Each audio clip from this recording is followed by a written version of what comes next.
asked you guys to ask me a few questions. I put all these questions in a note text, and I sorted them into categories. There are a few questions that I would say are like, especially for your situation, like someone asking, "Yeah, I'm making this study right now. What do you suggest that I should do?"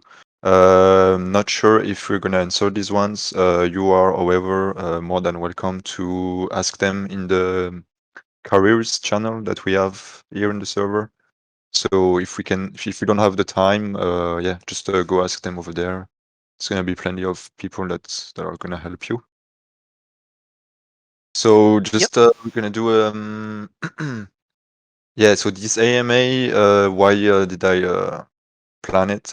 Because I recently signed a new job that I will do right after I finish my studies. So I'm finishing my studies this October. It's a general IT degree, I would say, like with management, more of like management of IT structures. But yeah, for like 1 year approximately, a little bit more than 1 year, I discovered ethical hacking and pen testing and stuff like this, and I started studying it. Um, and so yeah, that's why now I applied for different jobs on security, and I just got one. So that's how it is. The first question was how old I am. So I am 24. Oh, Uh, you're just a baby. yeah, I'm a baby. Yeah, I am 24. I'm really just starting my career now, since I'm gonna finish my studies. Another question by Greenstar was, at what point things click for you and you decided that I wanted to make a career out of this? And the same question was asked by someone else. What was the key moment that made you focus on security? Um, the first event that started it was when I discovered the 15 hours course on YouTube by the Cyber Mentors. I don't know if anyone else knows what I'm talking about. The free code camp No, we're not on taught his all server. on, yeah, the OG exactly, yeah, the very old Zero to Hero. So I started following this course, and that's how I got into it, really. I joined the community, and it went from here. Um, but yeah, so my background is I have 6 years of study in general IT, network, and systems. Um, and yeah, For a so bit very of context for everyone listening in, you're working in Luxembourg, aren't you? Oh yeah, I'm gonna work in Yeah. Luxembourg. So I am from France. If you didn't know this, and if you don't know already, I think everyone knows. And yeah, I searched for a job, but like we're gonna get into it after a few questions. But yeah, the job is in Luxembourg. Um, When do you start? I am starting around November. I can start a little bit earlier if I am already moved to the place. But Mhm. officially it's November. And Hmm. my Well, good studies, luck.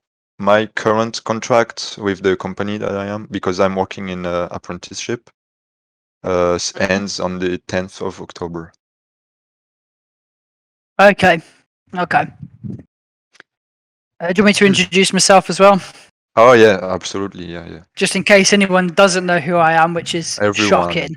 Yeah, exactly. Uh, I am TCM Discord's resident tame recruiter. I recruit InfoSec professionals all over the world, predominantly the UK.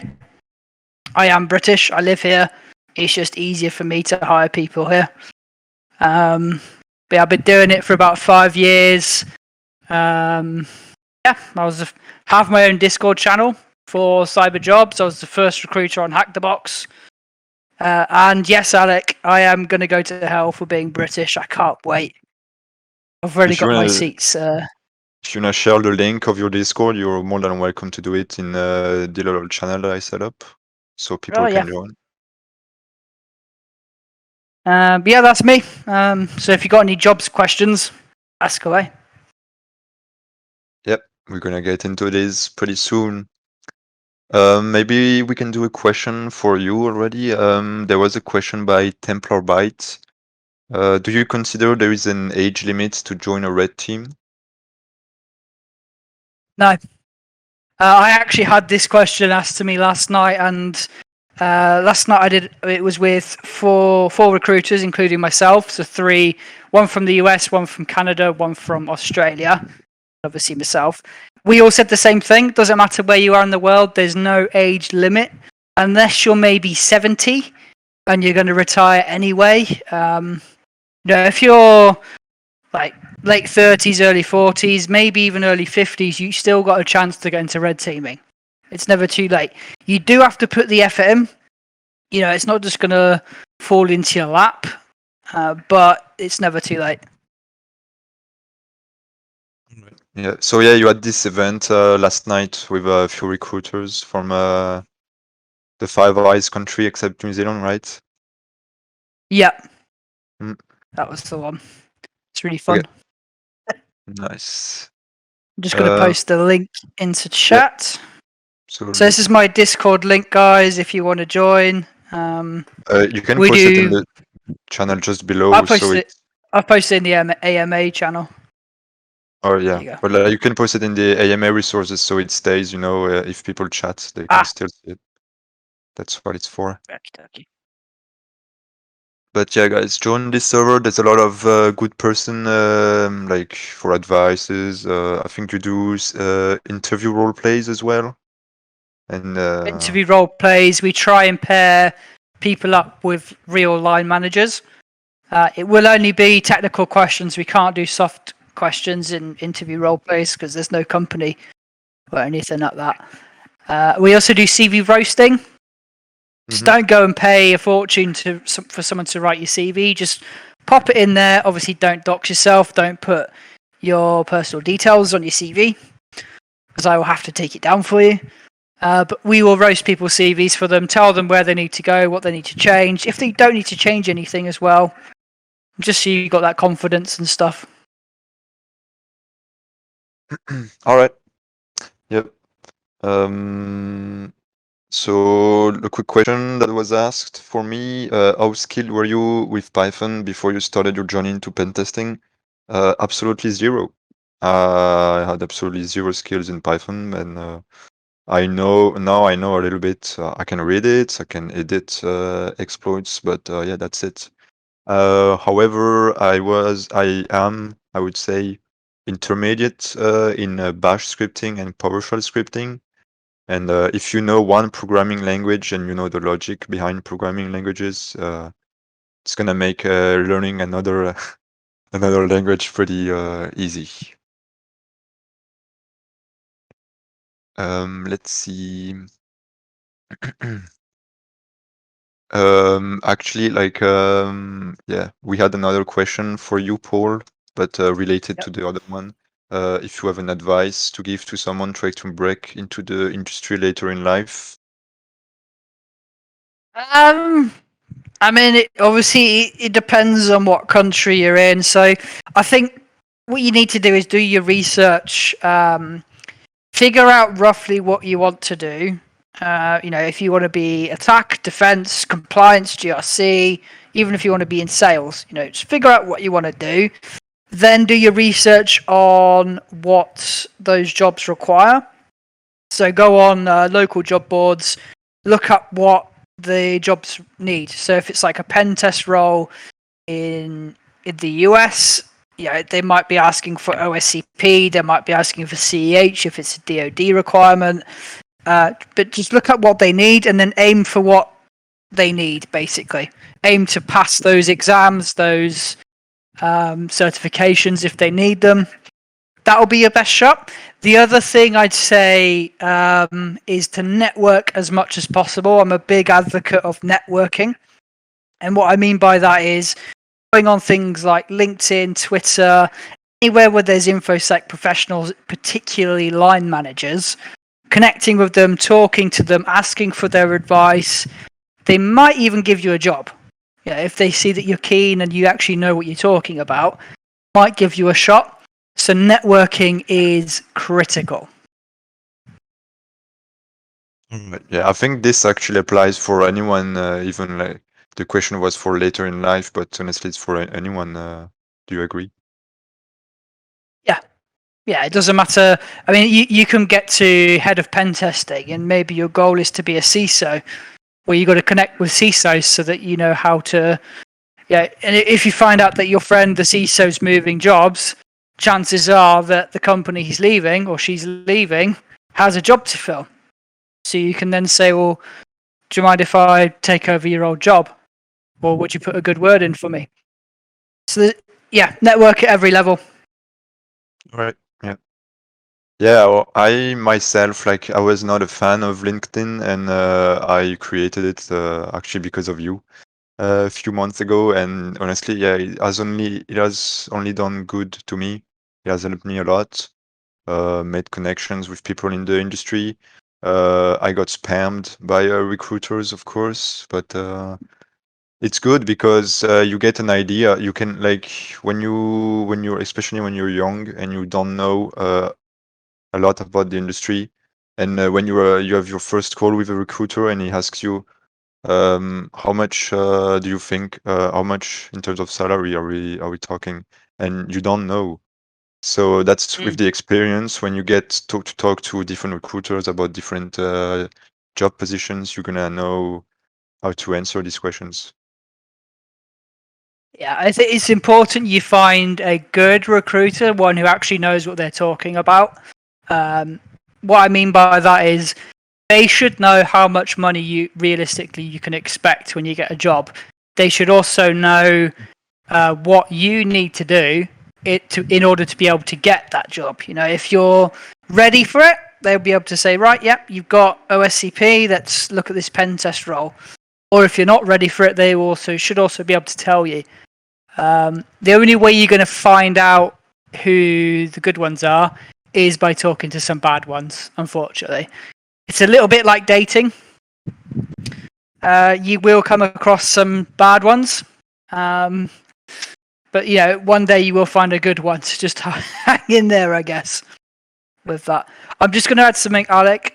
There's a few people in the chat who might not realise you have to click on AMA with Alek and Paul in order to be able to hear this. So do you want to write that in the chat or something? Wait, what do you mean? I think people are on the typing bit, but they're not actually on the voice bit. They've not worked it out. Oh, There we okay, go. Yeah, Ox Coffee. Thanks for that, mate. okay. I figured, like, yeah, because it's a new feature, maybe not everyone knows. So I'm just gonna put it in the announcement. Yeah. Yeah, it's already been put there. Yeah. Cool. Okay. Let's see. Other questions for me. So there was a lot of people asking, what certification do I have? And the answer is I have EJPT. That's the Elon Security Junior Penetration Tester. That's the only one I have. It may actually goes to show that you can get a job without necessarily like OSCP or something like this. I'm gonna get more into details on how I proved myself, I would say, without having OSCP, for example. But yeah, there was follow-up questions. How many machines you have solved, in which platform you solved them? I solved, honestly, I don't know. I am like I'm top 1% on TryHackMe. I've done a little bit of Hack the Box. I've done CyberSec Labs, which is pretty good for training for starters. And yeah, that's it. I'm just reacting to the question right now. What role you got placed with AJPT? So yeah, maybe I forgot to say, my role that I'm gonna have in November is a security consultant. and mainly is mainly going to consist in penetration testing, but it's a very small company, so I am going to be able to do other things like maybe I don't have the word, like we could do like phishing campaigns at clients, or like I don't have the word actually, like when you, en français peut-être sensibiliser les employés. Do you know the word that I mean? Yeah, to sort of help the your peers sort of break into mold. No, like go to clients and like show them, okay, Oh, like security is important. You have to have you a good mean password. yeah? So it is basically being a consultant. Okay, yeah, and raise awareness, exactly. Yeah, thank Raise you guys. awareness, yeah. Yeah, at clients, like you could do stuff like this. Yeah, so that's it, and yeah, only JPT, so that can be reassuring for some people, I would say. I'm gonna go more into details, but yeah, I think I got it because I With showed that. that, Yeah, with that, I mean, if you're only relying on EJPT, yeah, you can get lucky, you can get a job with it. yep. But going back to networking, if you've only got that, your best shout is to get LinkedIn, get Twitter. If you're in Germany, I think Xing is the equivalent of LinkedIn. But go on those platforms and network with people. You might get a shot at something. Shameless plug in the resources. Someone did ask for our LinkedIn profiles. Oh, okay, can you guys react to the messages in the AMA resources? Yeah, okay. I was just checking. I'm gonna ask a question after that. So yeah, that was the question for what certs do I have. And again, yeah, I think I got pretty lucky. I'm not gonna lie. But yeah. Let's see. Do we have a question? There was a question, but you already answered it in the chat, which was advice for transitioning military members and veterans to get into I'm give cybersecurity. a bit that so TCM has a load of resources on here on the rules and links section, just under admin for veterans. He doesn't have any UK specific ones, so they're mainly US. I think there's VetSec Slack, which Heath was actually a founding member of. So I'm sure he wouldn't mind me promoting that. You've got, in the UK, you've got Tech Vets, if anyone's a UK veteran. And there's also, and this is probably one of the few boot camps that I will happily say go for it. Crucial Academy. If you're a veteran, they will put you through certifications for free, and ones that are worth doing. So, if you're a veteran in the UK, Crucial Academy. Okay. Yeah, guys, if you Don't can know about react. France. France, I honestly have no idea. I'm not sure. If you guys can react to the message I sent in resources with the flag of your country, just to check a little bit where you guys are from. I've got to find the Welsh flag now.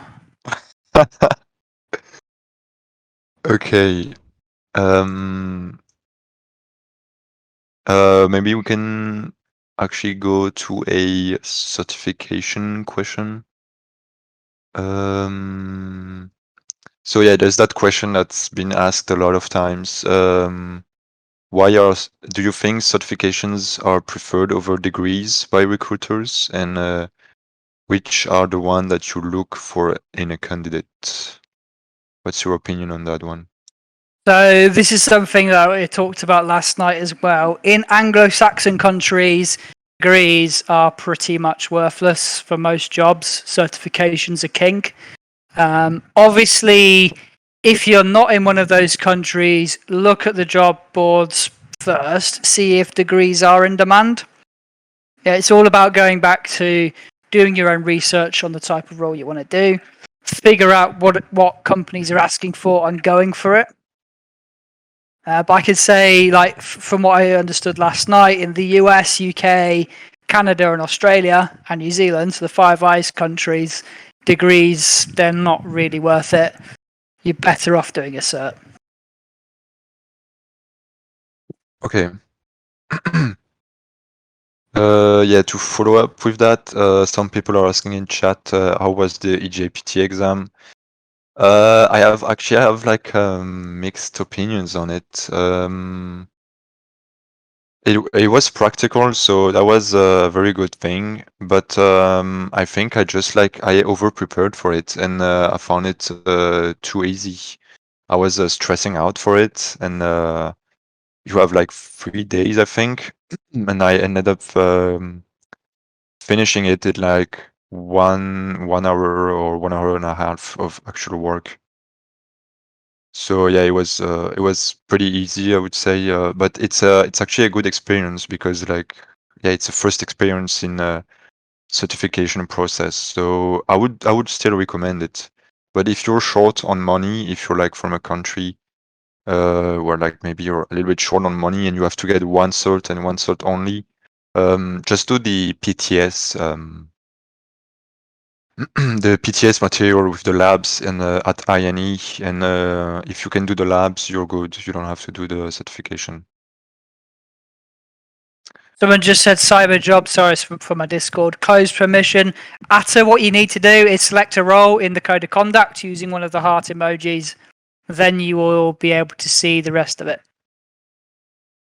There we go. All right. That helps. So there was a few questions about my path. What sort of experience do I have? I'm just gonna detail it a little bit. So I have, as I said, I have 6 years. I have like 3 different diplomas. They were like 2 years or 1 year diploma at university or at like a private school that does only apprenticeship programs. So the good thing is, yeah, I have 6 years of studies behind me, but I also have 6 years of apprenticeship behind me, and that probably stands out in a CV to show that you have experience. If your country is doesn't have that much apprenticeship available, like maybe you should try to get good internships, I would say. I don't know how it is in the UK. Like, is apprenticeship popular or is it not really? Not really. I mean, I do see them every now and then, but it's such a yeah. I don't really see many apprenticeships, but then again, I don't actually recruit for apprentices. Oh I yeah, but recruit like I for. mean, for first jobs, do you see a few like students No, I tend come to from? see them come either from people coming into cyber. They either come from a professional IT background, so Mm-hmm. they've actually done not an apprenticeship, but they were a sysadmin, software developer, something like that. Yep. Or some of them come straight from university. So there's no apprenticeship; they just go straight from uni to job. We do have something called grad schemes, but they're not quite the same as apprenticeship. I guess maybe it's just semantics. I don't know. And the other one is, of course, career changers who have nothing to do with IT, but they just grab a cert and try and break in. And there's all sorts of ways into cyber at the end of the day. There's no one path for everyone. Okay. Yeah, I just dropped a link for INE. So the course is free, but the GPT is a paid exam. But the course is free, and you can do it. Yep. So we're gonna go in a little bit more into details, like how did you approach the company, what was the salary negotiation and stuff like this. So pretty interestingly, how I got to know the company. Um, so it was actually like at an event that like a recruitment organization does, where like you get to normally it's like on site, you have like it's like a night with different recruiters, different company. You can have a drink, eat something. But of course, due to COVID, it was online. So I got to speak with different companies that were in security. And one of them was like actually a recruitment company. And they sent my CV to the company that I'm gonna work at. And so they received my CV. I got a call. The person that called me did a little bit of a technical interview. And after that, I got a call with the HR to discuss a little bit if what they are proposing is according to my professional project. And after HR, I got I called the red team lead. It was also a technical interview. We were to speak about different stuff. And what was pretty interesting is after the interview, he asked me, okay, can you do this VulnHub machine and write a pen test report on it? And I get to and send it to us. So that was pretty interesting. I had to do it over the weekend because I actually had to answer to another company for a different job that was SOC analyst, and I had to answer them quickly. So we had to do all the process of recruitment with the company that I'm going to work at quicklier. So I had to do that VulnHub machine over the weekend, write the report, send it to them, and I think they liked it. Just for instance, I used the TCM report template. If anyone can drop it in the chat, you're more than welcome to do it. And yeah, they liked my report, and then they just sent me an offer. And for the salary negotiation, so I actually, yeah, thank you, Crackcat. Just gonna copy it. For the salary negotiation part, I was happy with the offer that they made. It was a little bit more than the SOC analyst position in terms of a fixed salary. And honestly, even if they offered me less than the SOC analyst one, I would have still accepted because it's much more close to what I want to do in my job. So yeah. I mean, I did a salary negotiation training the other day, and there's a couple of things to know. If you're going via a recruiter, let them deal with it. We're trained to negotiate salaries. If you're going by yourself, obviously it's very difficult to talk about money sometimes, or it can be. Rule of thumb though, you want to get that conversation done earlier on in the process. You don't want to go through 3, 4, 5 stages of interviews and then find out that they're not paying enough.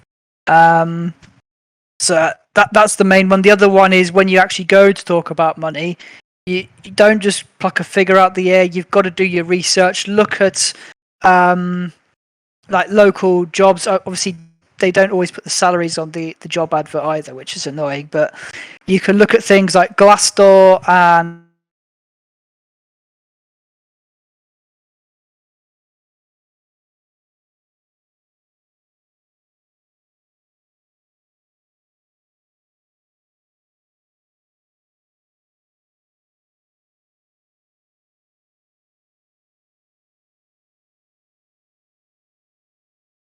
this. I'm just based just down the road. I have security clearance if you have it, etc., etc., and then go in with like. So therefore, I believe I'm worth X amount. So don't just go in with the money. Do your research, sell yourself, and then go in with the money.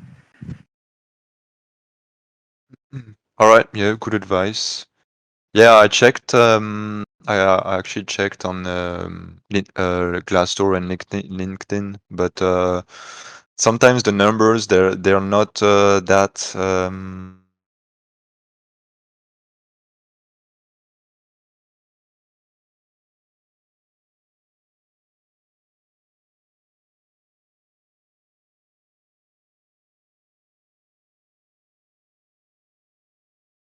It means everything and nothing, so there's that to take into account.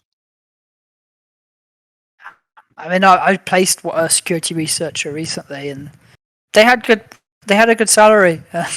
Not gonna lie. Any numbers? Can we have the numbers or? I don't think I can though. But Yeah, I know. it was good. Okay. Yeah, there was a few questions that were asked for you. What about starting in help desk? Maybe starting the path in help desk, going to sysadmin and then site security, or should you go directly with security? There's no, like I said before, there's no single path into cyber. If you got a help desk job and that pays for your trainings, then do it.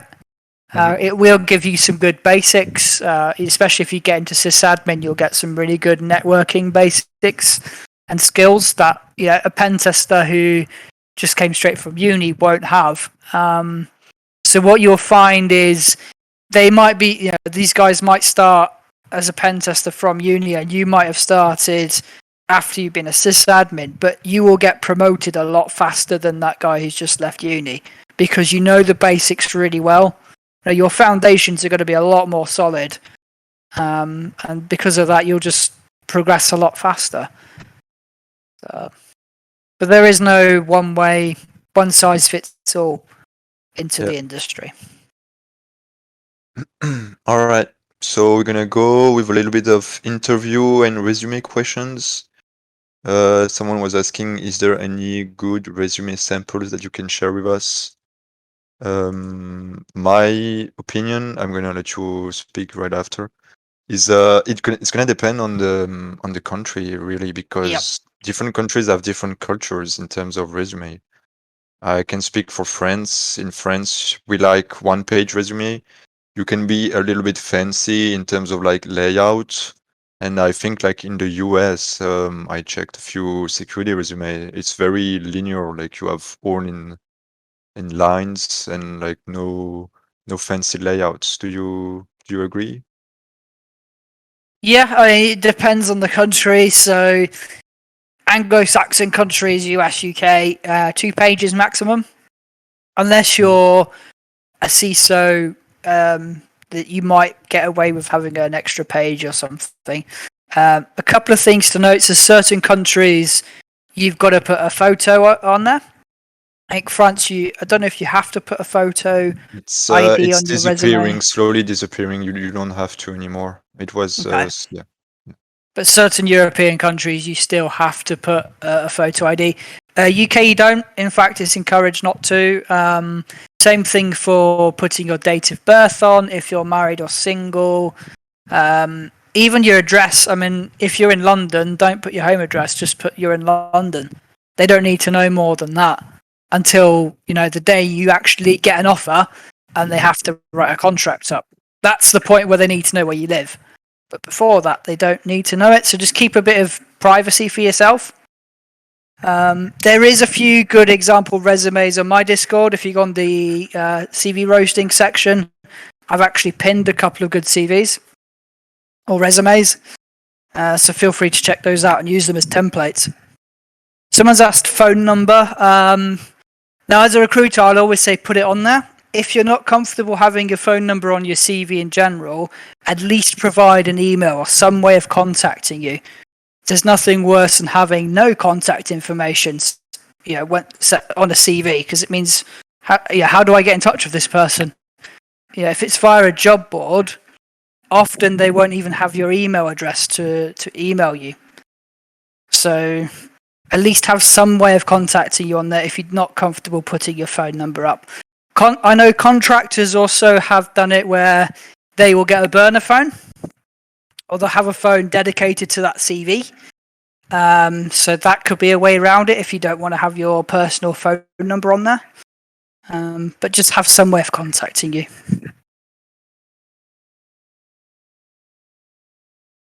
Yep. So yeah, a lot of the comment doesn't work. Great. A lot of people are asking. There was also in the questions. Okay, the bot is dead. Great. Someone asked about an ATS friendly one on resumes. What I would do is keyword bomb if you're worried about ATS. So basically, bomb a load of keywords in the bottom of your CV, make it in really small font, like 0.01 font or however small it can go, and then change the color to it's the same color as the background. So if if it's a white page, just change the color to white. So like a human, if they print it off, can't see that keyword bomb, but the ATS will pick it up. All right. Yeah. So a CV lot of hacking. people. Sorry. Yeah. Do you want to add something? Let's say it's like hacking the ATS in a way. Ah, yeah. So yeah, a lot of people are asking how to get started. The first thing you have to do is know the foundational skills, which are a little bit of programming, networking, a little bit of Linux, Windows, and there's that 5 pillars link that we send to everyone that joins the server. Make sure you go over it and you understand everything that is said before like actually going into penetration testing and hacking, because otherwise you're gonna get lost very quickly. With heath stuff, 0 to hero and all that. It's Yeah. good Honestly, foundation stuff. we recommend the foundations before going into practical ethical hacking. Because honestly, it's just going to be more comfortable to follow the course with that. Let's see. As a person from a non-IT background, can I mention about CTFs in a resume? I would say absolutely. Anything that you do related to security that shows that you have interest in it, you should put on your resume, but keep it short and like simple. It should be like talking points in interviews rather than explaining a lot of stuff on your resume. Do you agree, Paul? Yeah, I think if you've got no IT experience, you should put it on there because that is your IT experience Mm. at the end of the day. But again, yeah, don't make it all about the CTFs because a pen test is not a CTF. Yep. And it's important. Same as bug bounties. So there is a huge difference between doing a bug bounty and doing a pen test. And some people don't always see that going in. Make it all about the bug bounties when it's a different thing. Yeah, there's a lot more involved in it. Yep. By all means, put it on your resume. Yes, absolutely. So the company asked me for my TryHackMe profile, for example. So yeah, I gave my TryHackMe profile, and it shows that I made more than 100 rooms. So I think it played a little bit. Yeah, it showed that I have a little bit of experience. There's a same kind of question. Oh, you've got to leave like 10. Okay, goodbye, man. Do you think that HR values the participation in CTF content creation, such as blog posting? HR won't. They won't know what it is. Yeah, exactly. And are It's these the line possible managers. to substitute certifications? No, I don't think so, No, right? Like HR no. doesn't know about this. They don't. For HR, HR have no idea what a CTF is. I mean, like even as a substitute for a cert via a line manager, it probably won't work. Certain certifications aren't just about hacking; they're also about things like report writing. You won't really get that so much in a CTF unless you wrote the report for it afterwards. So yeah, I don't see it as a substitute really. I think it will be hard to justify. And also, if you look at especially consultancies, they will have on their website that all of their pen testers are OSCP certified, which means that if you were to join them, you'd have to have OSCP. So yeah, I guess it depends, but I don't see it as a substitute. yep. Yeah, it's gonna talk more to people that are technical in the field rather than HR. Yeah. We're gonna go and talk a little bit about, let's see. There was a question. You said that in 1 year of hard work, you went from noob to infosec job. Can you tell how much time you spent on learning per day or week? So per day, so honestly, there was different phase that I would go through. There was like maybe like 3 months or 4 months where I was going really intensively studying every night after school, after work, from like 6 p.m. to 11 p.m. Yeah, very intense phases. And I would say, yeah, sometimes on weekend days, I would spend 10 hours doing Try Hack Me or another or any other relevant stuff. It was a lot, and there was a lot of questions about burnouts. I don't know if I had a burnout honestly, but there was a point where I couldn't do it anymore, and for like 2 months, I think I put a stop. I did completely something different. That is what Put burnout is. yeah. Well, I When put a you pause. can't do it anymore. Yeah, I put a pause on in my studies because I couldn't do it anymore, and it was a little bit difficult to get back in, but I managed to get back in, and yeah. So I mean, as a, talking about burnout, I think if you're studying or if you have got a job, it is important to have a event, like somewhere where you can just wherever you want it to be. Ideally, there's something that's not screen related. But if you take up boxing or go to the gym or do something where you can just let off that excess energy and scream at the world for a bit. Mhm. Yeah, the problem is my escape was video games, so I was still in front of the screen. Yeah. Yeah, but actually, I started picking up on hiking a little bit, and yeah, that feels good to. So you guys, if you feel a little bit burnt out, you should go out and spend a little bit outside. Yeah. I mean, humans are built for being outside. That's what we're designed to be. So, yeah, we're not designed to sit down all day. Yep. Let's see. So yeah, that's this one. Was there any questions during the job interview that you didn't expect them to ask?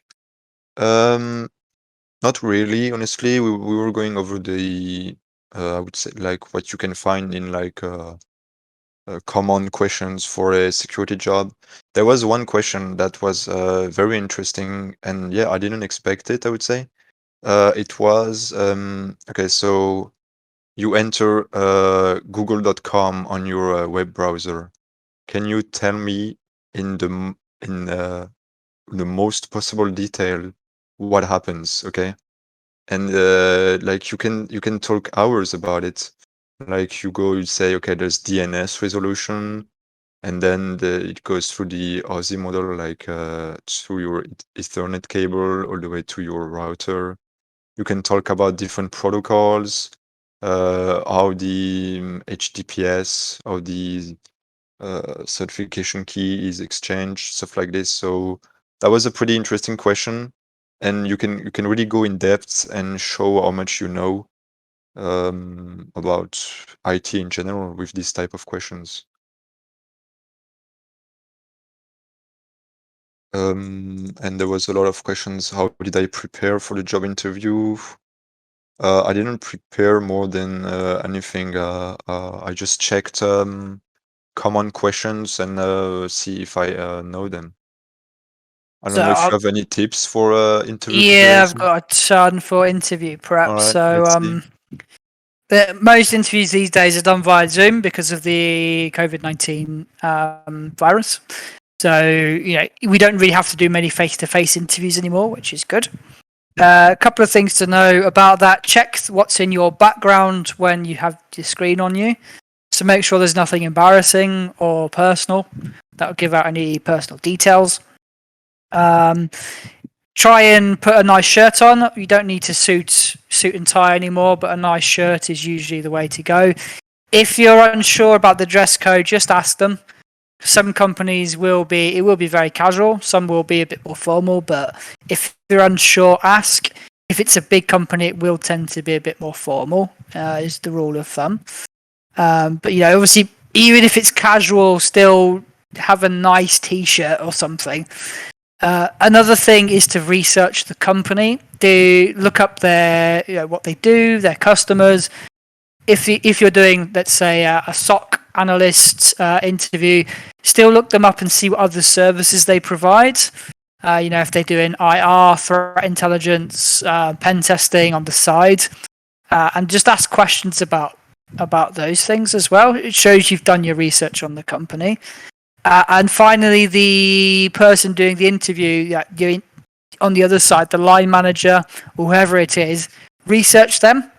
See if you can find any talks they've given, anything they've written, and I would advise asking questions around that. So, for example, you can see that they've done a talk at Black Hat, for example, and you can just bring up, I saw your talk on Active Directory at Black Hat.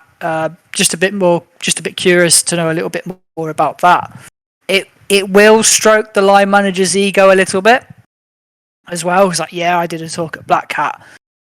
But more importantly, it gets across that you can do your research, you can do it thoroughly, and you have good soft skills, because stroking someone's ego is a soft skill.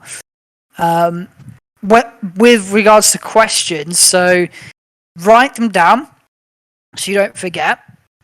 And if you've got really important ones, especially if it's a Zoom, get sticky notes and stick them around the edge of the screen. So it looks like you're not looking down at your pad all the time. You're actually looking at the screen and you're thinking of these questions as they come. But reality is they're written down so you don't forget. Bit of social engineering. Yeah, honestly, I had my notes with me during the call. There were calls, so like no camera. So, but yeah, I had my notes next to me just in case you don't remember something. Yeah. It is very important. If you forget something, it could be a really important question, but in interview, you're nervous, you're thinking about other things, you forget it. And then you've still got that question left over. Interviews, this is really important. Interviews are a two-way street. They're interviewing you to see if you would be a good fit for them. But equally, you should also have the mindset of, I'm potentially going to give 2, 3, maybe more years of my life to this company. Is this a company I could see myself staying with for 2 or 3 or more years? And if not, why is that the case? And you need to figure that out in an interview. Oh yeah, absolutely. That's a big part as well. Like you have to have a good feeling with the people that you're talking to. Yeah. And yeah, I had a very good feeling about them. They were very friendly. Yeah, I mean, we had good talks. I talked to 4 different people over there, so I got to meet the 2 founders of the company, and the HR and the red team lead, and they were all very interesting talks. Try and talk to as many people as you can. If you can go into an office, have a look around if you can. Yep. Get a vibe, get a feeling what it's like to work there. Yeah, absolutely. Yeah. There was a question by Big Shadow. I don't know if I already asked it to you. I think I did. A good way to break in the industry in the UK. I think we did this one, right? Yeah, there's many paths to get into the industry. Let's see. Join my Discord channel. Yeah, join the PaulC Discord channel. They talk a lot about this. So yeah, I have a list of questions, as I said, on my screen, and we're not gonna be able to answer all of them. So you guys can answer each other in the AMA chat, or ask in PaulC Discord, or in this Discord in the careers channel. Let's see, what do we have? There was a question by ASP. Looking back, what would you do differently when you first started pen testing work? He said, but I haven't yet done pen testing work. But what would I do differently? I would have just started earlier to dive in security. Even though I started pretty young, I started at 23, so yeah, 1 year ago. Maybe I would have started a little bit earlier, like 3 years back, to start to learn a little bit more about like Kali Linux, any other pen testing stuff. There was this question: do you like cats? Paul, do you like cats? I've already replied. I'm a dog person. Oh my, I am a dog person as well. Sorry, crack cat. Sorry, alien cat. That's a big oof. I'm sorry, guys. um, let's see. I think someone was asking best universities in the UK. Edinburgh Caledonian is one I'd recommend. That's GCHQ helped run the course. Another one, Sheffield Hallam, is pretty good. They don't really see many of the other ones that are. I mean, they're all sort of at the same level with cyber because it's quite a new profession. So hopefully that answers your question. So there's a question, not sure about your name, Tiru Krish, asking what jobs roles can a person with EJPT and some good profile in Hack the Box and Try Hack Me with zero experience or just getting into InfoSec apply for? So that question, honestly, you can get, I think you should start, if you're really young, you should start in a general IT job. You could start with help desk, start with sysadmin. It's honestly going to depend on the opportunities. If you get a good, I would say, if you get a good internship or something, maybe this can be something to leverage from. If you It have depends on the zero, country, doesn't it? yeah, it also depends on the country. It's really situational. Like, um, yeah. If you have zero IT experience behind you, it's gonna get a little bit more difficult to get straight into security, I think. How young are you talking about? It's also gonna depend, like, where are you at on your studies? Like, do you attend, are you at university? Are you like doing a master's degree or something? Someone was asking about remote work, and it's something we all covered last night again. So remote working often is same country. It's not fully remote, as in you can be based in Russia and be working for a UK company or a US company. It doesn't work like that. Now, the reason why we can't go outside of the country for remote working, and sometimes in the US, we can't go outside certain states. Like certain state laws will prohibit us hiring a remote worker in a different state, even though the US is the same country, basically. But it's all to do with tax. If the company has an office or an outlet in your country, then they can hire you remotely overseas. If they don't, there's not a chance that you will get to have a 100% remote job in a different country. It's not going to work. So hopefully that answers that question. Yep. Yeah, again, guys, if you have like questions about your situation, like I'm really pushing you to go into Cyber Job Hunting Discord and explain. And there's gonna be a lot of people that are gonna help you. Let's see, maybe a little bit of certification questions again, because there was just so many.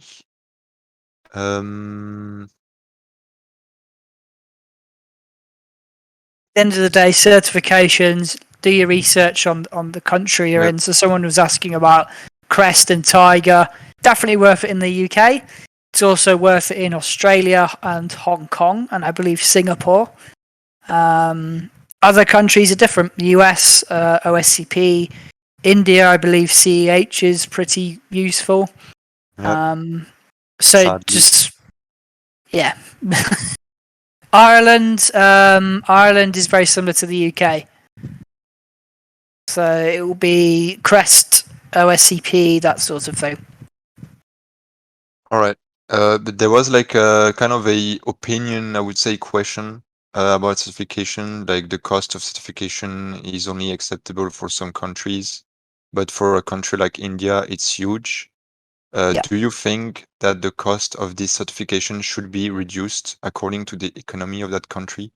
It's kind of a spiky question. I don't know if you have an opinion on that. HCEH. So for me, you'd have to pay me to take the exam, rather than me pay them. At the end of the day, the price is the price. You know, it's. I know, for example, use a really basic thing, but McDonald's. So McDonald's prices vary on the country, don't they? You know, if you get a Big Mac in Switzerland, it's going to cost you a mortgage, whereas if you get it in, I don't know, Romania, it's going to be really cheap.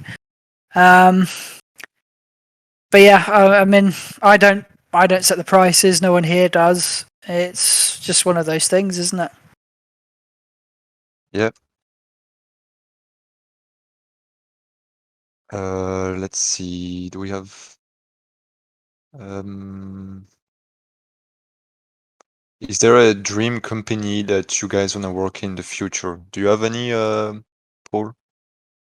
Dream companies for me. Yeah, dream company you wanna work at. I'd say SpaceX or something like that. All right. Honestly, I don't really have one. TCM Sec, maybe, I don't know. I don't really have a dream company.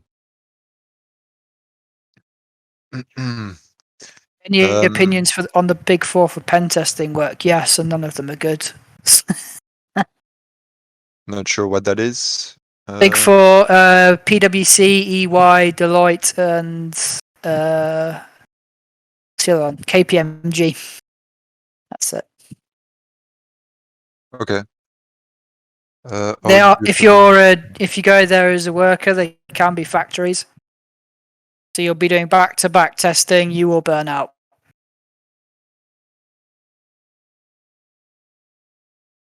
So someone was asking, how did I apply for the SOC analyst role using only EJPT? Did you study other things like CM? I don't know how to say that actually, CM, Same. Scrum, Yeah. to prepare for that interview. So yeah, some of you may not know, but I actually had an offer for a SOC analyst job just before the one that I accepted, and I declined this one. I applied. I was actually offered the job. I think because I have good foundational skills and I had good soft skills, I would say, since I have 6 years of work behind me in different environments where teamwork and communication was key. I think they found that enough to to offer me the job. So it just I mean it shows that maybe if you have good foundations and Talking to people who interview for SOC analysts, you don't really need to have a lot on your CV to get an interview for a SOC role. You got to have some basics, but at the end of the day, a SOC role, you're monitoring something on L1. That's about it. Raising tickets. It is like help desk, but cyber. So yeah. if you've got some certifications, they'll definitely interview you. Put it like that. Yeah, absolutely. They said that sometimes they were hiring people that had like not that much of technical skills, but more like soft skills and motivation to learn.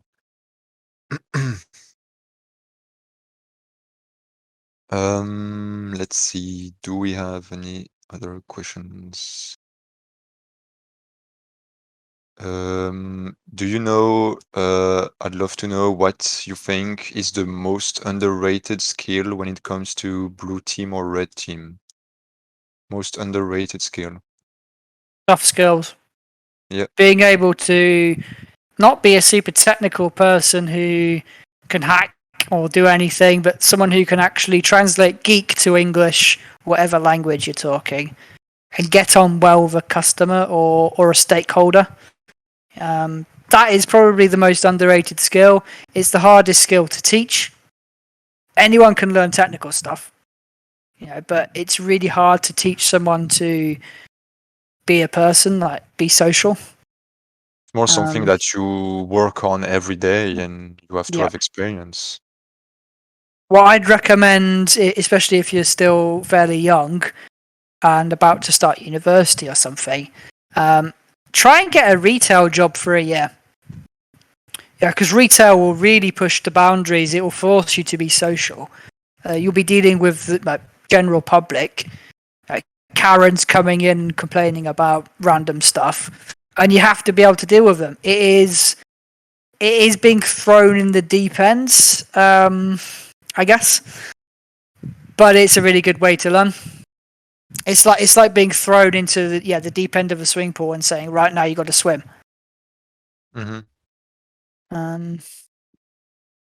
So I'd recommend, if you're still young enough to do that. Go into retail. Right, we have our first winners of the giveaway. I couldn't show you how I did it, but basically I checked all the messages on the Discord server, and it landed on these two people. But for the rest of the giveaway, it's gonna be people that are only here. So stick to the event, guys. It's gonna come soon. There's gonna be 3 courses and PNPT voucher, which is pretty big, I would say. I hope you guys are hyped about this one. And there's a 1 month Try Hack Me voucher. This event is sponsored by Raid Shadow Legends. I mean Try Hack Me, sorry. For it was yeah. Sorry, that was a bad joke. Damn, Script Kitty was really fast to DM me. All right, so do we have any other questions? If you guys have questions, follow-up questions about stuff for Paul or for me, uni student in the USA. The questions you sent me earlier. Yeah, I think we went through all of these already. What is psychological effect? I have no idea what that is. I'm not a psychologist, so wrong person to ask. Guys, there's people DMing me. Guys, you didn't win there's people that didn't win that are DMing me right now. Please don't DM me.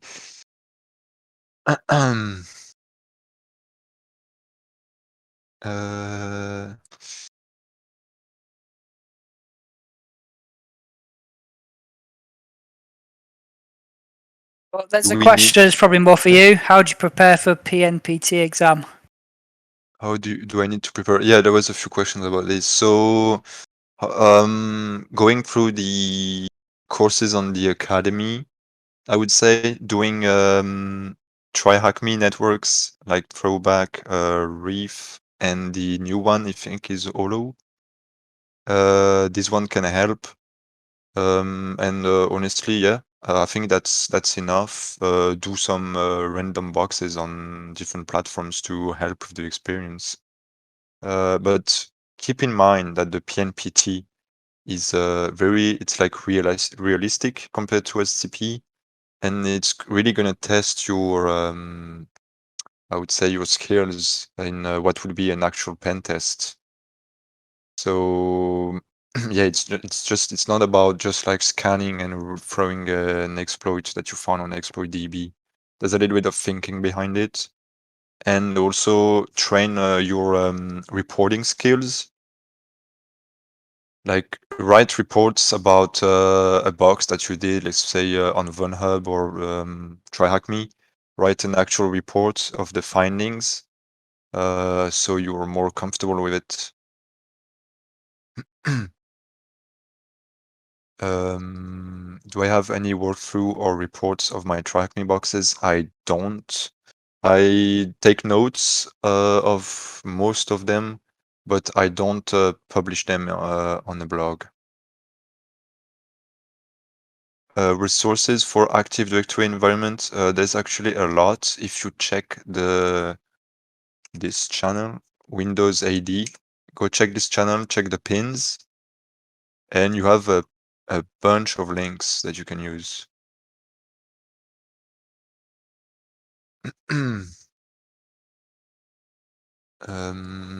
Let's see, do we have other questions? There was a few technical questions, but honestly, I'm not sure if I can answer these. I'm thinking of doing another AMA like 1 month after I started my job, so we can have like maybe another AMA with different questions on the actual job that I'm gonna have. Someone is asking how to prepare for the OSCP. There's plenty of resources. You can use the InfoSec Prep Discord. You can ask. There's like box lists of like hack the box, different boxes that you have to do on TryHackMe as well. Honestly, just train as much as you can and then go for the PWK.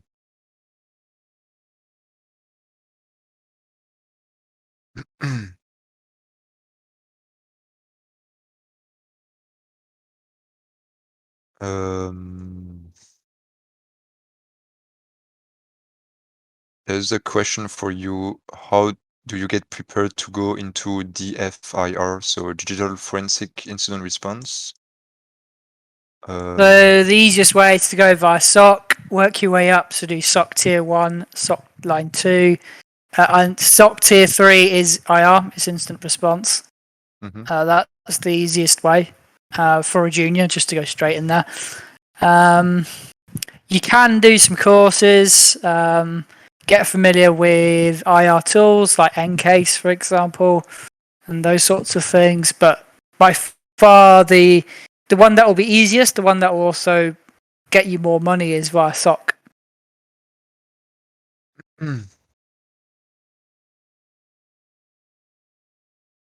Okay.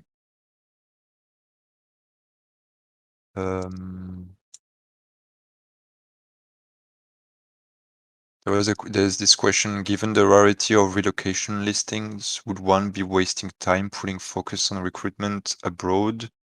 And should you focus locally? Always focus locally. It's easier. Humans are, line managers are human, and humans are lazy creatures. If we can hire someone easier just because they're down the road, we will. Even if they might not have everything we want, and there might be someone in like 200 miles away who does have everything we want, just because they're next door, they will hire them over that person who's 200 miles away because it's easier. So always look locally first.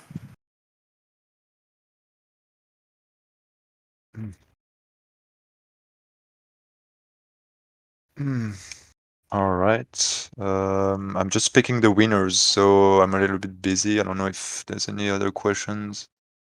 There's tons of questions coming in now. Yeah. I mean, a lot of these we have covered. The experience in governance, risk management. Yeah, I mean, yeah, of course it would be helpful if you want to work as a pen tester. Anything in IT is helpful.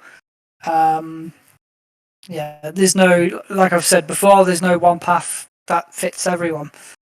I have experience in IR and SOC, have a job gap of 2 years. If I do OCP, will it help me get a job? Yes, it will. Obviously, you will have to have that conversation of why you've had the 2-year gap with whoever you're interviewing with. They will bring it up. But if you've been studying for OSCP, then that's a good way of getting around it, and it will open a lot of doors. One thing I would say is be aware you may have to take a pay cut. That's probably the only thing that you need to know about. My biggest achievement is, well, I went to Black Cat in Vegas. Oh, That was nice. quite fun. Are you gonna attend DEF CON next year? Or this year? I don't know yet. Not this year. I don't know about next year. I think I'm gonna try to do to attend next year, to be honest. So maybe we can have a meetup or something if people from the server are gonna attend. I mean, I'll Um, definitely be at Black Hat Europe. oh yeah, I Yeah, don't know where is that? London. Okay. It's always in London. All right, guys, we have It's the final three winners for the course giveaway, and the results are shocking. Okay. I was kidding. So yeah, I'm gonna post them in AMA resources. There you go. that was lots of suspense then. Yeah. And there's still the PNPT voucher, guys. So the let's see. Do we have any other questions? How does one get into DevOps and cloud architecture? I'm not sure if can you answer that one? But Have you done any? DevOps. Yeah. So DevOps is you start being a developer, work your way up from there. You got to be familiar with automation tools. So things like I can't think of any tools now. Cucumber, GitLab, I think is one. Those sorts of things, basically. And if it's cloud, you probably want to do something like an AWS certification, or an Azure one if you want to work on Azure. Um, yeah, it's pretty much it, really. Like 10, weren't you supposed to be in bed? You won a course on the academy, by the way. Um, yeah, any. Yeah, that's some of the tools. Yeah, couldn't think of any of them. Brain freeze. Thinking about the football on Saturday or Sunday. Huh. Yeah. Is it Yeah, like when it the comes on. semifinals already, or? No, it's the final. Oh, really? So Yeah. it's England and Italy. Yep. At Wembley. Wow. Yeah, okay. Of course, it's coming home. Are Serious you question. Is it coming home? Of bring it home? course, Okay. it's coming home. I've actually said if England win, I will pay for someone's voucher for one of TCM's courses. Oh, nice. So you'll get behind England, all right? Yeah, everyone gets behind England now. Why don't there seem to be many simulations for blue team hands-on skills like there are for red team? Do you mean like the labs, like training labs? There's a few blue team training labs. You have to just honestly just search on Google blue team security blue team labs. There's quite a few. I think they're not as popular because red teaming is just so much sexier, I would say. Even though honestly, blue teaming is a very interesting field, and you More can money. do very very interesting stuff in blue team. So definitely don't underlook, I would say. I'd say blue teaming is very yeah. I'd even say it's sexier than pen testing, to be honest, or Mhm. red teaming, to be honest, because one, you will get more money if you persist at it. Two, it's way easier to get into security. Like I remember seeing a junior pen test role. It had over 1,000 applications, and Mhm. then at the same period of time, there was a junior blue team role. Didn't really have many requirements, to be honest. That had 5 applications. See, the competition for blue team roles is there's none because everyone wants to be a hacker. But at the end of the day, not every hacker will become a red teamer. But every blue teamer might one day face off against a red teamer and beat them. So, yeah, blue team's better. And yes, blue team is easier to get into as a job.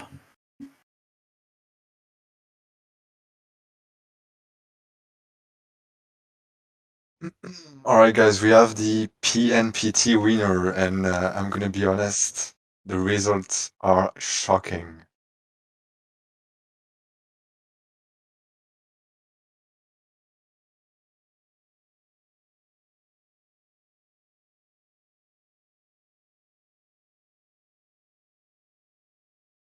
I'm gonna let a little bit of time. Crackcat was asking me, where do you expect, sorry, to end up?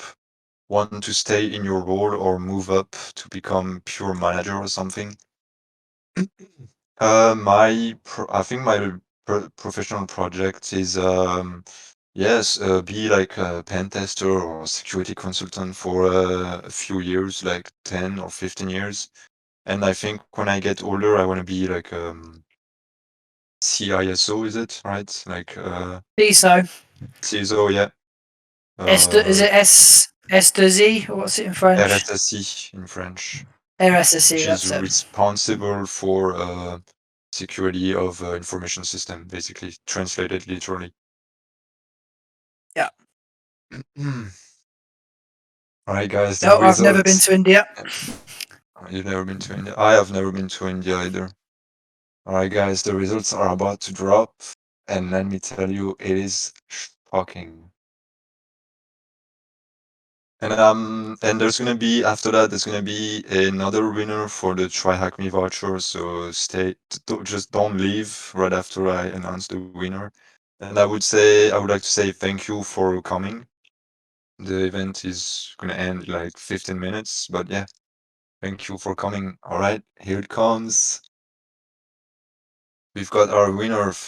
Congratulations, Tin. You actually win. So I couldn't show you how I did it, but basically I went to the AMA, like the list of members, and there was like 11 rows. I picked a row randomly, and then there's 11 columns, and I picked a column randomly using random.org, and it landed on Tin. So congratulations, Tin. Don't forget that the PNPT voucher is doesn't expire, so you can do the certification when you're ready.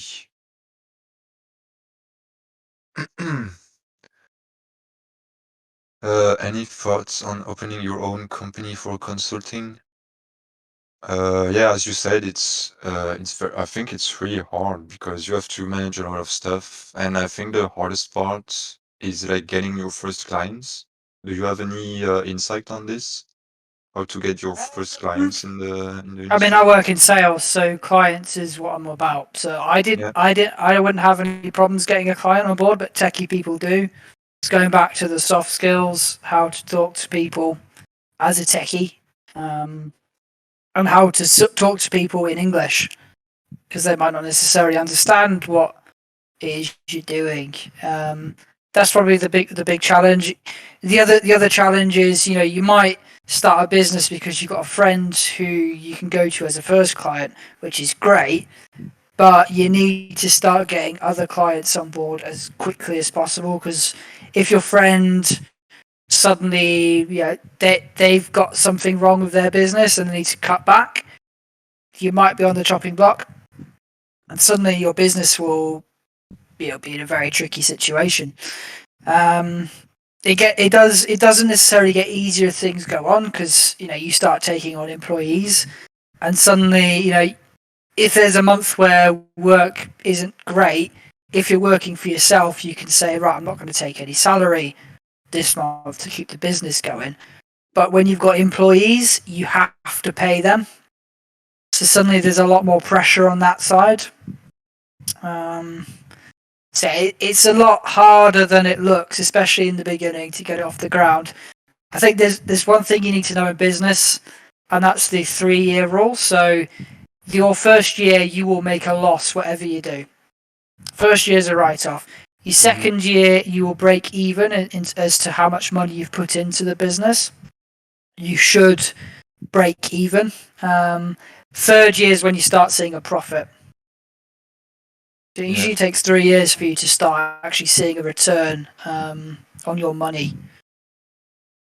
Yeah, I actually had like some courses at my university about this, like building your own company. And yeah, it says that sometimes for the first year you work for free and you work like twice as much as you would normally. Like you could do more than Yeah. 100 hours per week or something. Like So yeah, it's pretty difficult, but if you succeed, I would say maybe it's worth it. You can get an early retirement, maybe. Well, he could be the next Jeff Bezos. Or that, yeah. Yeah, he's a self-made man, isn't he? He started out in his garage. Mm-hmm.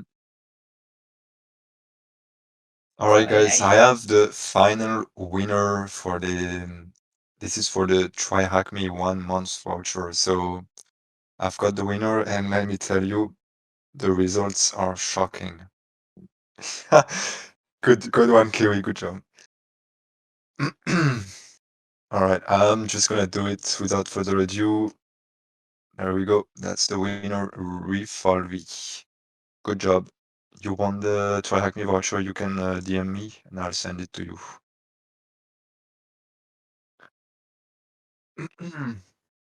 Hey, do we have any other questions?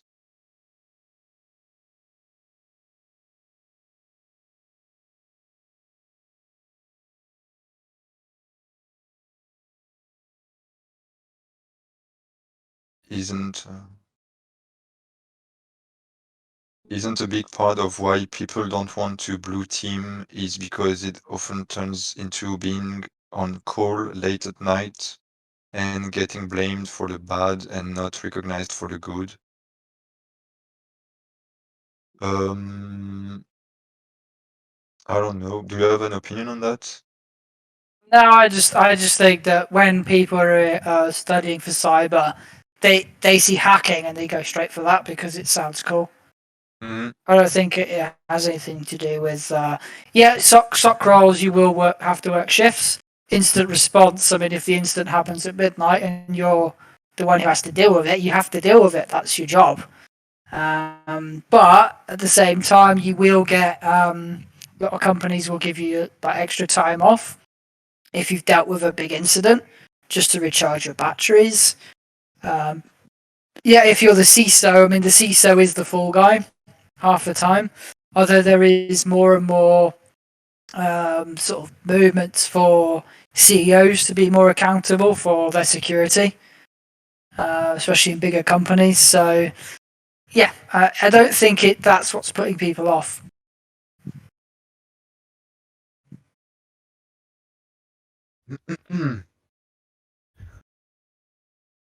So when's next time? Okay, yeah, so I think we're gonna slowly end the event. Thank you, Paul, for coming and for assisting me in this Welcome. event. It was very nice to have your experience. And Thank you for having me. I can't do a Karen's voice, man. And yeah, I think I'm gonna plan another AMA like probably around December. Where I can like give you guys a feedback on how it is to work as a security consultant and help you to, yeah, maybe I'm gonna have a little bit more experience, so maybe I'm gonna be able to answer a little bit more things. Christmas AMA, yeah, maybe we could do that. And yeah, you I've can stopped the ping. recording, by the way. Okay, yeah, that's good. Uh, Please ping me as much as you can in the chat. You're free to ping me. That's the only time you're gonna be free to ping me, and otherwise you're gonna get kicked. Just kidding. Yeah. If anyone wants to join us and maybe have a casual talk, if you wanna talk to us. Otherwise, I think it's yeah, that's it.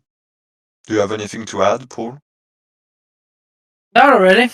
I'm busy pinging you. So Oh, okay.